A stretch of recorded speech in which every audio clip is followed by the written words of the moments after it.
Welcome दोस्तों, मेरा नाम है प्रतीक निखारे और आप सभी का स्वागत है मेरे YouTube channel freshers and job में। तो आज हम बात करने वाले हैं गौतम अदानी के बारे में, जो कि हैं वर्ल्ड के थर्ड बिगेस्ट और रिचेस्ट पर्सन। नंबर 1 या फिर richest person in the world हैं एलॉन मस्क।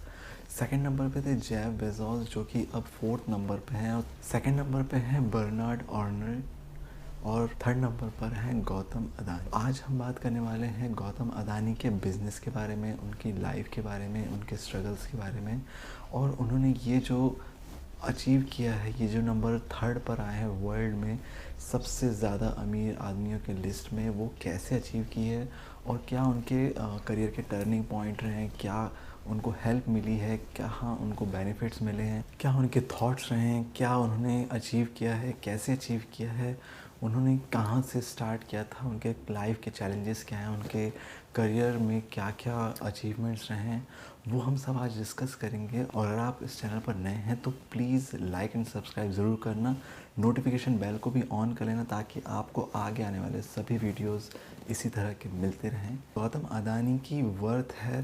10,95,000 करोड़ रुपया। पिछले साल से हर दिन के हिसाब से 1600 करोड़ रुपए अपनी जो वर्थ है उसमें ऐड किए हैं। ये मुकेश अंबानी से 3 लाख करोड़ आगे चल रहे हैं।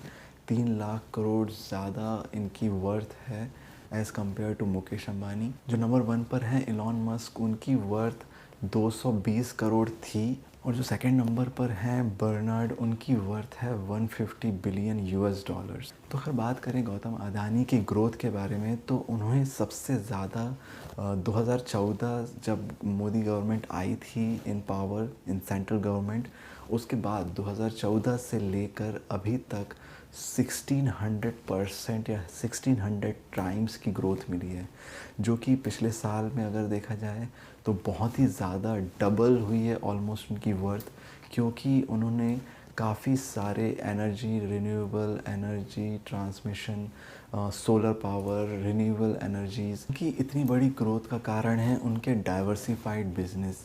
उनका बिज़नेस है Adani power, Adani gas, Adani transmission, Adani energy ports and logistics, Adani roads and transportation, Adani airports, Adani logistics, Adani import and export, Adani mining services, Adani copper mining, Adani petrochemicals, Adani defence, Adani data centre, Adani Walmart, जो कि बहुत बड़ा प्रोड्यूसर है ईडेबल ऑयल, जो कि आपने सुना होगा फॉर्च्यून तेल के बारे में, ये इन्हीं का ब्रांड है।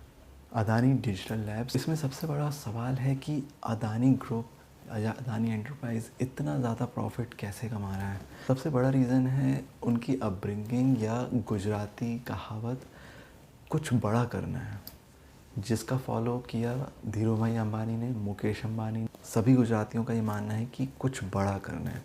यही सोच है कि आपको या आपके बिज़नेस को बाकी लोगों से अलग करती है। तो गौतम अदानी ने भी जो बिज़नेस किए हैं वो उनकी फील्ड में सबसे टॉप में हैं अभी इस वक्त।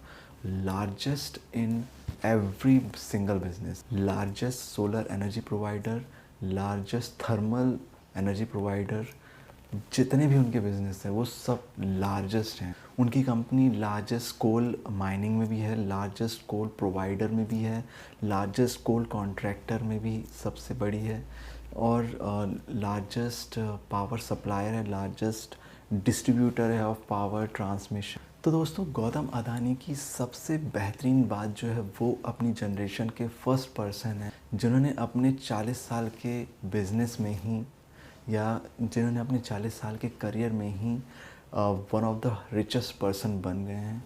और अगर हम देखें टाटा, बिरला या फिर अंबानीज़ को, तो उन्होंने कम से कम 2 जनरेशन, 40 डिकेड्स या 50 डिकेड्स लगाए हैं to expand their business, to establish their business. But Gautam Adani ने पिछले 30 डिकेड्स या 30 सालों के अंदर ही जो अचीव किया है, ऐसा कोई भी बिजनेसमैन नहीं है इंडिया से जिन्होंने इतनी जल्दी इतना कुछ अचीव किया है। इसलिए इन्हें बिजनेस इंफ्रास्ट्रक्चर, बिजनेस टाइकून भी कहा जाता है।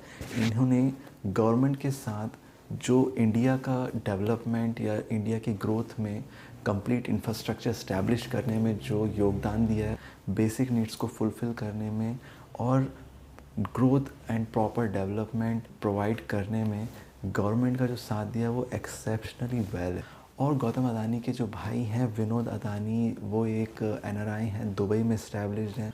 उन्होंने भी करीब 28% 1.7 लाख करोड़ या फिर 1,70,000 करोड़ से अपनी वर्थ को इंक्रीज़ किया है और वो 49 से डायरेक्ट जंप करके 8th रिचेस्ट एनआरआई बन चुके हैं। तो दोस्तों अब बात कर लेते हैं गौतम अदानी के बैकग्राउंड के बारे में, उनकी पर्सनल लाइफ के बारे में।